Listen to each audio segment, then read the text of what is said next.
વલસાડના ભાગડાવાડાના ઉનિયા ગામમાં ટીટોડીના 4 ઈંડા જોવા મળતા આ વર્ષે ચોમાસું સારું જવાની સંભાવના દેખાઈ રહી છે।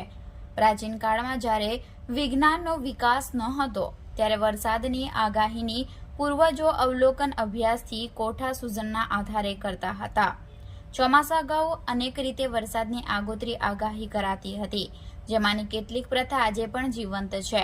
જેમાં ટીટોડીની એક લોકવાયકા મુજબ ટીટોડી ઈંડા મૂકે છે તેના પરથી ચોમાસું કેવું રહેશે તેનું અનુમાન લગાવવામાં આવે છે। ટીટોડી જળાશયો અને મોટા ભાગે જમીન પર જ ફરતું હોય છે। આમ તો કુદરત આગળ કોઈનું કશું ચાલતું નથી, તેમ છતાં વર્ષોથી એવી વાયકાઓ છે કે ટીટોડીના ઈંડા 4 જોવા મળે તો 4 મહિનાનું ચોમાસું હોય છે।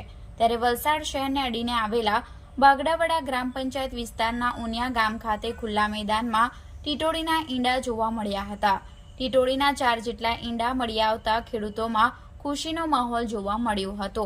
જો કે લોકવાર્તા એવી છે કે ટીટોડીના 4 ઈંડા જોવા મળે તો 4 મહિના સુધી વરસાદ પડતો હોવાનું કહેવાય છે। આ સાથે ટીટોડીના ઈંડાને લઈ એવી પણ માન્યતા છે કે જો તે ઊંચાઈ પર ઈંડા મૂકે છે તો વરસાદનું પ્રમાણ વ્યાપક રહેવાની શક્યતાઓ વધી જાય છે।